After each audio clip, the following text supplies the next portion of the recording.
पुंडलीकवरदा हरिविठ्ठल श्री ज्ञानदेव तुकाराम सद्गुरु समर्थ त्र्यंबकानंद महाराज की जय। माऊली ज्ञानेश्वर महाराज की जय। जगद्गुरु तुकाराम महाराज की जय। श्री गुरुदेव दत्त। आज आपण चिंतनासाठी नवीन ग्रंथ म्हणजे श्री तुकाराम महाराजांची गाथा हे घेत आहोत। हा ग्रंथ पारायणप्रत म्हणजे गीता प्रेसचे ग्रंथ ज्यांच्याकडे असतील त्यांना ते प्रत समोर ठेवायला हरकत नाही। पारायण प्रतीमध्ये जे अभंग ज्या ज्या नंबरप्रमाणे आलेत तसंच माझ्या पुढे असेल। प्रत्येकाने आपल्या घरातला गीता प्रेसचा किंवा पारायण प्रत समोर ठेवली तर त्या अभंगाची अनुक्रमणिका योग्य वाटेल। या घेण्याचा उद्देश असा की अभंगही कळावा आणि त्या अभंगातून जे कोणी कीर्तनकार असतील त्या कीर्तनकारांना कीर्तन करण्याकरता त्या अभंगामध्ये कोणते मुद्दे आलेत याचा विचार करता येईल। सुरुवातीला हा जो काही अभंग आहे ते मंगलाचरण आहे। समचरण दृष्टी विटेवरी साजिरी तेथे माझी हरी वृत्ती राहो। आणिक न लेगे माईक पदार्थ तेथे माझे आर्त नको देवा। ब्रह्मादिक पदे दुःखाची शिराणी तेथे दुश्चित्त झणी झडो देसी। तुका म्हणे त्याचे कळले आम्हा वर्म जे जे कर्म धर्म नाशवंत। अभंगात मुख्य अंतःकरण वृत्ती स्थिर राहावी आणि त्यात केवळ या परमात्मा विठ्ठलाचंच ध्यान असावं, तीच मूर्ती स्थिर राहावी हा उद्देश आहे। ही स्थिर न राहण्यास कोणती कारण आहेत तर इहलोकातले जे काही पदार्थ आहेत त्या पदार्थाची इच्छा होत असते। दुसरी गोष्ट कोणती तर परलोकात ब्रह्मादिकासारखे जे काही देवदेवता आहेत आणि त्यांची जी पदं आहेत त्या पदाकडे जावं अशी दुसरी एक इच्छा असते। पण या प्रकारच्या इच्छा होऊ नयेत। कारण का तर मी बाकीचे ग्रंथ श्रवण केल्यानंतर या इह परलोकाबद्दलचं सगळं काही समजून घेतलं आहे, म्हणून मला हे वर्म कळालं आहे। आता तिकडं जाणं त्यासाठी काय करावं लागेल तर इहलोकासाठी काय करावं लागतं, परलोकासाठी काय करावं लागतं ते याच्यामध्ये दिलं। सुरुवातीला असं पाहायचं की हे मंगलाचरण विठ्ठल परमात्म्याविषयीच आलं। त्यामध्ये जे काही तटस्थ ध्यान आहे, स्थिर ध्यान आहे त्याकडे लक्ष गेलं। ते कसं आहे तर समचरण दृष्टी, समचरण आहेत, चरण दोन्ही समान आहेत आणि दृष्टी कुठे आहे तर चरणाकडेच आहे, म्हणजे दृष्टीसुद्धा समच आहे, दृष्टी उघडी नाही। कारण का तर विठ्ठलाचं हे योग ध्यान आहे किंवा ध्यानमूर्ती आहे, त्याला मुद्रा म्हणतात, योग मुद्रा। योग मुद्रेत त्यांची काय आहे तर दृष्टी उघडी नाही, पण तुकोबारायाच्या दृष्टीनं अर्धोन्मिलित असेल। अर्धोन्मिलित हे सुद्धा ध्यान भागातलाच एक अंग आहे। अर्धोन्मिलित दृष्टी होणं याच्याकरता जे अष्टांग आहेत किंवा अष्टसात्विक भाव आहेत त्या अष्टसात्विक भावामध्ये अर्धोन्मिलित दृष्टी हे वर्णन येतं। त्या प्रकारची दृष्टी आहे आणि तसं ते त्यांचं स्थिर रूप आहे। त्या ठिकाणी जे काही वर्णन येतं याला तुकोबारायानं त्यांच्याच या गाथेमध्ये काही प्रमाणं दिलेली आहेत। समचरण समपाय करकटी उभा तटी भेवरेच्या, हे जसं दिलं तसं माऊलींनी सुद्धा दिलं की नेनो ब्रह्म मार्ग चुकले उघडे पंढरपुरा आले भक्त पुंडलिके देखिले उभे केले विटेवरी. आता हे विटेवर उभा केलेलं आहे आणि समचरणाचं आहे. सम हे ब्रह्माचं रूप आहे. ब्रह्म कथ आहे, ब्रह्म सर्वगत सदा सम, तेथ आणूनो हे विषम. हे सगळं कसं आहे तर ते वेदांतातलं आहे. तर वेदांताचा मुख्य भाग आहे. ब्रह्म सम आहे. ब्रह्म जसं सम याचा अर्थ आपल्याला जे काही दिसत असेल ते आकार आहे. मग काही अगदी लहानात लहान मुंगीचा आकार आहे तर मोठ्यात मोठा हत्ती आहे. पण या सगळ्या ठिकाणी समच आहे. याचा अर्थ असा नाही की मुंगीतलं अगदीच लहान आणि हत्तीतलं फारच मोठं. तर चैतन्य जे काही आहे ते चैतन्य त्या त्या आकाराला चेतना देण्याकरता जेवढी त्या आकाराची गरज आहे तिथं आहे. वास्तविक ते त्या उपाधीप्रमाणे तिथं दिसतं. मुंगी नावाच्या उपाधीत जेवढं दिसल, हत्ती नावाच्या उपाधीत तेवढं दिसल, पण ते तिथं आहे तेवढंच आहे असं नाही. अंतर्बाह्य म्हणजे जसं त्या उपाधीच्या आत आहे तसं उपाधीच्या बाहेर आहे. म्हणून कसं झालं, सम झालं. जसं शाळेमध्ये काही प्रयोग दाखवतात की काही नलिका एकाला जोडलेल्या असतात. आडवी नलिका एक असते, एक थोडीशी उंच, एक वक्राकार असते, एक त्याच्यात नंतर वळण घेतलेले असते. पण कोणत्या काय एका नलिकेत पाणी ओतायला लागलं की ते बरोबर सगळीकडं सम होतं. जे पाणी जसं समपातळीत दिसतं, उंच असलेल्या नलिकेत असो, वक्राकार असलेल्या नलिकेत असो, गोलाकार असलेल्या नलिकेत असो, पाहिले तर पाण्याची पातळी सम आहे. तसं हे सम आहे. आणि शिवाय कसं आहे तर त्याने आपलं चिन्ह दाखवले की दोन्ही पाय सम ठेवलेले आहेत. एरवी कसं असतं की दुसऱ्या काही मुद्रा आहेत. वीरमुद्रा म्हणून आहे. वीरमुद्रेमध्ये काय आहे तर एक पाय पुढे एक पाय पाठीमागं असतो. त्यामुळं त्या मुद्रेत कसं आहे तर जसं त्या ठिकाणी काय आहे प्रसंग असेल तसं पटकन उठून जाण्याकरता आपण काही वेळेला पाहतो मारुतीराय आणि जसं रामपंचायतन असतं, रामपंचायतनामध्ये आणि सीता, दुसऱ्या बाजूला लक्ष्मण, इकडं भरत शत्रुघ्न, हे जसे दाखवले तसं पुढं मारुतीराय बसलेले दाखवतात. पण ते कसे बसतात तर एक गुडघा उभा करून पाय ठेवलेला आहे आणि दुसरा गुडघा पालथा केलेला आहे. आणि जसं वज्रासनाचा असतो तसं. ह्याला काय म्हणायचं, ही सुद्धा वीरमुद्राच आहे. पटकन निघून जावं, काय असाल प्रसंग तर उठायला वेळ नाही, इतकं पटकन आहे ही मुद्रा आहे. काही ठिकाणी काय असं तर क्रोध मुद्रा, जसं देवीची मुद्रा, जीभ बाहेर काढलेली आहे आणि अकराळ विक्राळ चेहरा केलेला आहे, डोळे मोठे केलेत, हत्यार उघारलेला आहे.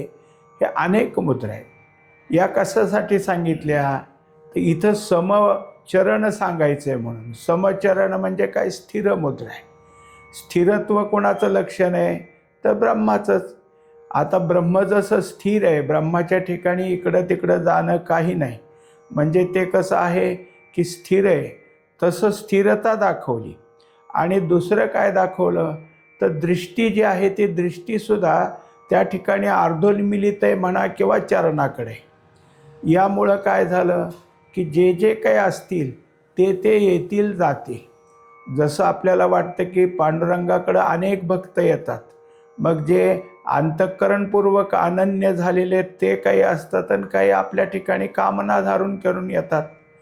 मग कामना घेऊन येऊ किंवा अनन्य रूपाने येऊ, निष्काम निश्चल विठ्ठली विश्वास असा जरी कोणी असला तरी सगळे भक्त समच. सगळ्या भक्ताची समता ही काय आहे विठ्ठलाच्या ठिकाणी हे दाखवण्याकरता त्यांच्या ठिकाणी काय केलं तर दृष्टीची समता दाखवली. शिवाय कोणाकडेही पाहिलं तर काय होतं, वास्तविक पाहता डोळे उघडे असले आणि स्थिरच जरी असले, म्हणजे फोटो असला एखादा, मूर्ती समोर आपल्या असली, मूर्तीचे डोळे उघडे असले तर काय होतं तर कोणत्याही कोपऱ्यात जा, कोणत्याही बाजूला तुम्ही जा, तुमच्याकडंच ती दृष्टी असं वाटत असतं.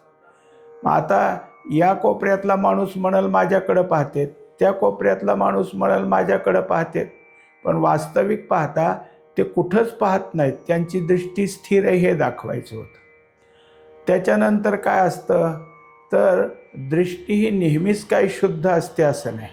काही दृष्टी अशी असते की दुसऱ्याचं काही बघितलं तर त्याच्या ठिकाणी काय होतं की त्यातली असूया निर्माण होते किंवा आणखीन मत्सर निर्माण होतो. कित्येक वेळा त्या दृष्टीला सुद्धा काय आहे की दृष्ट लागल दुसऱ्याला अशा तऱ्हेची दृष्टी असते. असा कुठलाच विकार इथं नाही, हे एक दाखवायचं. अशी मूर्ती कुठं आहे तर विटेवरी साजिरी. ते विटेवर उभा राहिलेले असून अतिशय मोहक आहे. म्हणजे याचं कारण असं आहे की कुणीही मूर्तीकडं पाहिलं तर त्यांच्याकडं कसं होतं तर त्याचं मन त्या ठिकाणी वेधी अनेकास ऐसा जयांगी कसं, म्हणजे आकर्षण आहे. कसं आकर्षण आहे तर आपलं चित्त, आपलं मन किंवा आपलं अंतःकरण त्या ठिकाणी ओढलं जाईल. अर्थात एवढाच उद्देश आहे काय तर असं नाही. आपण जर दृष्टी भरून पाहिलं तर तीच मूर्ती आणखीन पुन्हा आपल्याला कधी आणि कुठेही गेलं, किती अंतरात जाऊन आपण बसलं तर पुन्हा आठवता येईल. अशा तऱ्हेची मोहकता, अशा तऱ्हेचं सुंदरपणा त्या मूर्तीच्या ठिकाणी आहे. आता त्याच्यात मागणी केली, तेथे माझी हरी वृत्ती राहो. वृत्ती म्हणजे अंतःकरण. अंतःकरण वृत्ती आपण म्हणतो. अंतःकरण वृत्तीमध्ये बुद्धिवृत्ती आहे, चित्तवृत्ती आहे, मनवृत्ती आहे आणि अहमवृत्ती आहे. ह्या आपल्या आपल्या कसं आहेत, आपल्या आपल्या धर्माला धरून आहेत. बुद्धीच्या ठिकाणी निश्चय करणं हा धर्म आहे. चित्ताच्या ठिकाणी चिंतन किंवा चिंता हा तिथला एक धर्म आहे. मनाच्या ठिकाणी संकल्प विकल्प धर्म आहे. अहंकाराच्या ठिकाणी अहमवृत्तीचा धर्म आहे. पण हे सगळे धर्म त्या ठिकाणी आहे, राहिलेच नाहीत. कसं झालं तर ह्या सगळ्या धर्माचा काय झाला आता त्याग झाला. म्हणून अंतःकरण वृत्ती कशी झाली तर या सगळ्याला सोडून असणारं एक झालं. त्या वृत्तीला अर्थात त्या अंतःकरणाला दुसरा काही आता काय वेद नाही. कारण बुद्धी असती तर कशाचा निश्चय करते आहे, मन चित्त कशाचं चिंतन करतंय, मन कशाचा संकल्प किंवा विकल्प करतंय हे उभं राहिलं असतं. हा विचार तर तिथं नाही. याचा अर्थ या प्रत्येक असलेल्या या अंतःकरणातले जे काही घटक आहेत त्यांनी आपले आपले धर्म सोडून ते शांत झालेले आहेत. मग असं होतं का तर असं होतं. कारण का तर सगळी इंद्रिय आहेत आपल्याला. अंतःकरणातले 4 करणं आहेत, ज्ञानेंद्रिय 5 आहेत, कर्मेंद्रिय 5 आहेत. या सगळ्यांना परमात्म्याचं ज्ञान संबंध करत असलं तरच त्यांचा व्यवहार होतो. दृष्टी चैतन्य आल्याशिवाय दृष्टी काय पाहू शकत नाही. कानात श्रोतृ चैतन्य आल्याशिवाय कानाला काही नाही. म्हणजे चैतन्य विरहित कोणते इंद्रिय कार्य करू शकत नाही. आणि मग ह्या सगळ्याचं जर काही ज्ञान आहे ते ज्ञान जर एकाच ठिकाणी आलं तर आपण पाहतो की कोणत्या वेळेस एकच कुठली तरी काय आहे गोष्ट होत असते. आपण समजा एखादं काही वाचायला घेतलं, इकडं ग्रंथ वाचतोय आणि तिकडं संख्या मोजायला लागलो मनातले मनात. एकदा इकडं वाचन चालू आहे, मग नाहीतर वाचन मोठ्याने आणि मनात मात्र संख्या मोजतोय. कोणतं तरी एक कार्य होईल, हे तरी नीट होईल नाही तर ते तर होईल. एका वेळेस दोन्ही कार्य होत नाहीत. मग हे जसं आहे तसं इथंही झालं की सगळीकडचं ज्ञान एकवटलं आणि अंतःकरणाच्या ठिकाणी आलं. आणि ही अंतःकरण वृत्ती या ध्यान करण्याच्याच विचारात आली. आता त्या वृत्तीच्या ठिकाणी म्हणजे अंतःकरणाच्या ठिकाणी काय आहे तर हे जे समोरचं भगवंताचं ध्यान आहे, भगवान विठ्ठलाचं ध्यान आहे, ते माझ्या ठिकाणी स्थिर राहो. आता हे कबूल झालं की ह्या स्थिरतेची गरज आहे. पण ही स्थिरता आत्तापर्यंत का नव्हती? कुठून चंचलता त्याला आली? त्याच्याकरता सांगितलं की अनेक न लगे माईक पदार्थ. माईक म्हणजे भौतिक. मायेनं काय केलेलं आहे, जेवढे पदार्थ आकाराला आणलेले ते सगळे पंचमहाभूतापासून झाले म्हणून भौतिक. भौतिक याचा अर्थ माईक. माईकचं दुसरं काय की जे जे पदार्थ आहेत ते पदार्थ आहेत खरं, पण काही दिवसात नाही होतात. म्हणून आहे नाही हे सगळं कोणाचं मायेचंच लक्षण आहे. समोर दिसणारा पदार्थ काही दिवस दिसतो पुन्हा संपून जातो. म्हणजे हे कसे दिसतात खरं आणि नाही पण आहे त्याच्या ठिकाणी म्हणून माईक आहेत. आता ह्यांचं नको, कारण हे सगळे कसे आहेत तर नाशिवंत आहेत, यांचा नाश ठरलेला आहे. नाशिवंताच्या ठिकाणी लक्ष राहून अंतःकरणानं जर नाशिवंताचीच धारणा केली तर काय होईल? जसं तुम्ही आम्ही एखाद्या चेतन स्वरूपाची संगती धरली तर काहीतरी आपल्या ठिकाणी चेतन स्वरूपाचं काही तिथला काही संघ येतो. जडाची संगती धरली तर जडाचा संघ येतो. म्हणजे जे जे काही आहे ते सगळं आमच्या ठिकाणी संगत्वाचा परिणाम होतो. मग हे सगळं नाशिवंत आहे त्याचा परिणाम होईल. म्हणून आता ते अंतःकरणात नको. त्याच्याकरता काय केलं? ते नको हे सांगितलं, तेथे माझे आर्त नको देवा. आता नुसतं पदार्थाबद्दलचा विचार तर नाहीच, पदार्थाची मागणी नाही. आर्त याचा अर्थ इच्छाच. इच्छा प्रबल झाली म्हणजे आर्तता असते. त्याच्या ठिकाणी काय आहे की कधी मिळेल कधी मिळेल कधी मिळेल असं असलं म्हणजे तो आर्त असतो. इच्छा आहे पण ती प्रबल झालेली. आणि कोणत्या गोष्टीबद्दलची इच्छा असते?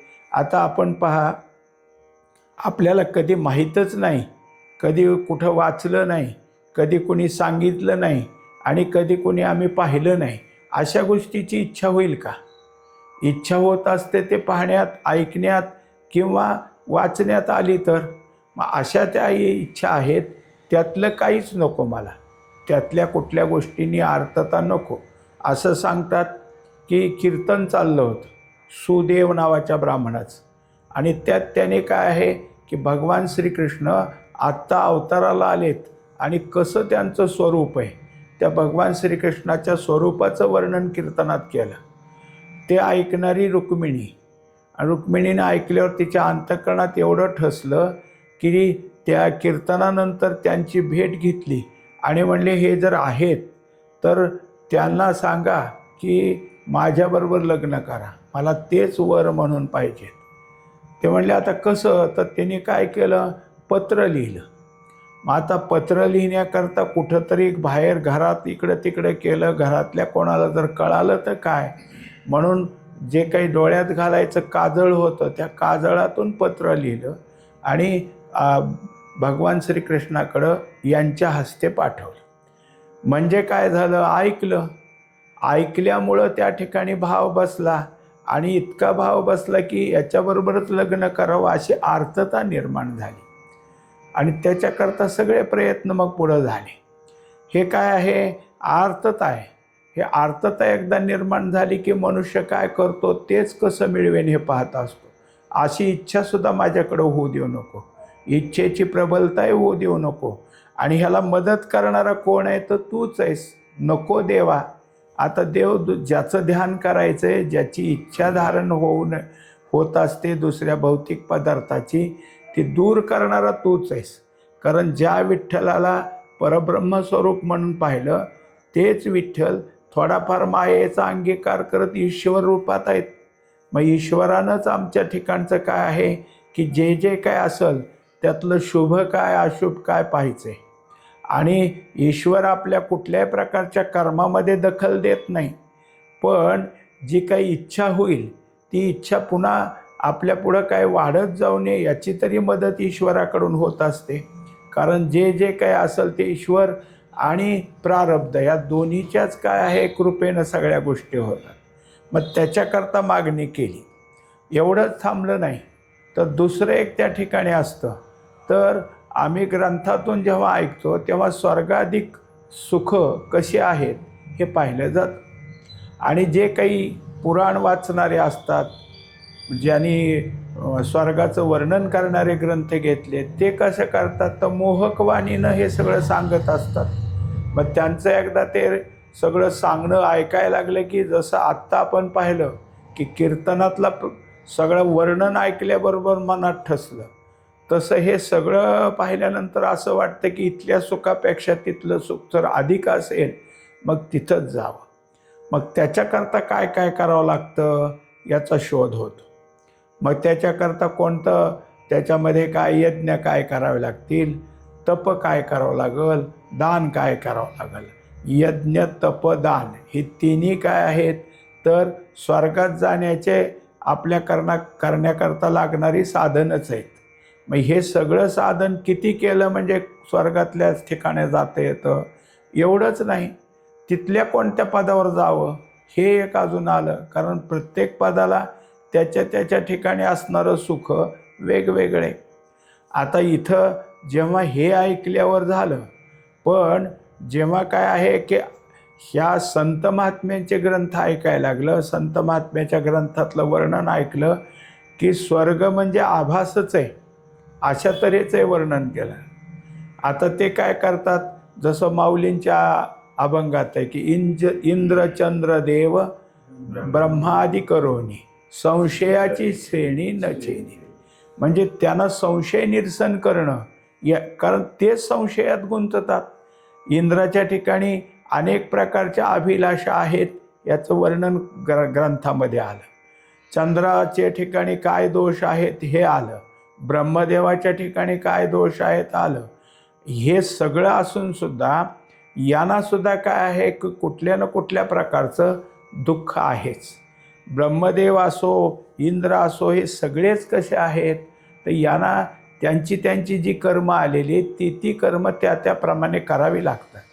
त्यांच्या कर्मात हायगय झाली तर हा परमात्मा बडगा घेऊन उभा आहे. चुकलं तर लगेच ते काय करतील, फटका देतील. त्याच्याकरता त्यांना भय आहे. पण या कर्मात किती गुंतावं त्याच्यापेक्षा आपल्याला ह्याच्यातनं मुक्त होणारं काय आहे. किंवा ब्रह्मादिक लोक स्वर्गीय ते सगळे इच्छा असे करतात की मृत्यूलोकात जन्म झाला असतं तर बरं झालं असतं.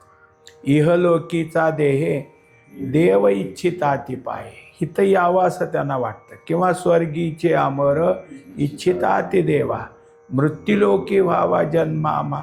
मग आम्हाला इथं हे सगळं गुंतून एवढं मोठं आयुष्य भोगण्यापेक्षा इथं गेलो असतं तर बरं झालं असतं. हे दुःखच आहे.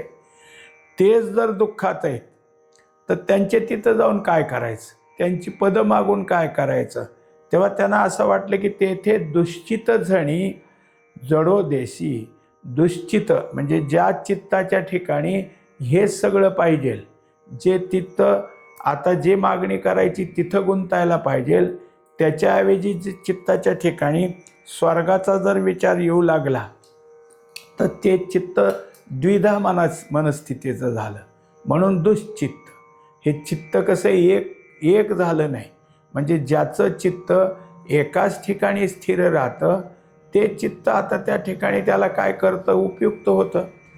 म्हणून चित्तानं चैतन्याचा संबंध घेतला तर चित्तातलं अधिक निघून जातं आणि चित येतं, म्हणजे चित स्वरूप होईल. पण चित्तानं जर विषयाचं चिंतन केलं तर चित्त होईल, कारण अधिक झालं. तसं हे माझं होऊ देऊ नको. म्हणून मग त्या ठिकाणी काय झणी जडो देशी. झणी म्हणजे नको, नको अर्थी शब्द असतो हा.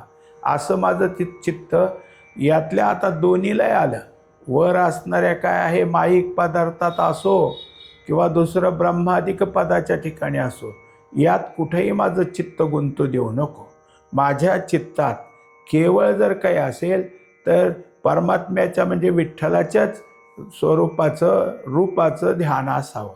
मग हे जर झालं तर काय होईल, तुकोबारायाने सांगितलंय, चित्त चैतन्या पडे मिठी होय अवघी हरिरूप सृष्टी. असं जर झालं तर मला सगळं ब्रह्मरूप दिसल. म्हणून मला दुसरं काही नको. तुका म्हणे त्याचे कळले आम्हा वर्म. आता कशाचं कळालंय, कारण भगवंत तर हरिरूपच आहेत, व्यापक आहेत. वर्म कोणाचं कळलंय, वर्म कळलंय इहलोकाचं. वर्म कोणाचं कळलंय, वर्म कळलंय परलोकाचं. इह परलोक कसे आहेत तर इहलोक तर मृत्यूलोकच नाव आहे त्याचं. ते काय आहे की सतत फिरणार आहे. तिथं जे येतं ते जन्माला येतं आणि मृत्यूला जातं. आणि स्वर्गलोकात काय आहे तर स्वर्गलोकीची कहाणी ही कशी आहे तर दुःखाचीच आहे. तिथं तरी काय आहे असं नाही. कारण का तर तिथं जे जातील त्यांनासुद्धा इतर पदाची इच्छा राहते, इतर पदाचा मत्सर राहतो. मग त्याच्याप्रमाणे काय आहे तेही नको. या दोन्हीचंही वर्म आम्हाला कळाले. कसं कळालं, काही ग्रंथ श्रवण झाले, काही कोणी सांगितले किंवा आम्ही वाचन केलं त्याच्यातून कळाले. आणि मग जे जे कर्मधर्म नाशिवंत.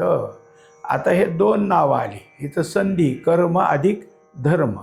कर्म कशासाठी असतं? भौतिक पदार्थ मिळवायला. धर्म कशासाठी पाळावा लागतो? स्वर्गाला जायला. आता स्वर्गात जायला तुम्ही धर्माप्रमाणे वर्तन केलं तरच, धर्माचे पालन असं झालं तरच आपल्याला तिकडे जाता येईल. म्हणून मग हे धर्म आणि कर्म दोन्ही काय आहेत, आम्हाला गुंतवणारेच आहेत. म्हणून कर्मधर्म, कर्मही नको आणि धर्मही नको, म्हणून काय आहे, नाशिवंत. तुकोबारायाने एका अभंगात लिहिलं आहे की हे जे काय आहेत साधू, त्यांचं कसं झालं आहे, तर त्यांच्या ठिकाणी पवित्र तो देह किंवा पवित्र ते कुळ, पवित्र तो देश, पवित्र ते कुळ, हे जे काय आहे तिथं कसं आहे, तर कर्मधर्म त्यांचा झाला नारायण. त्यांच्या ठिकाणी दुसरं नाही, हे फक्त भगवंतच आहे.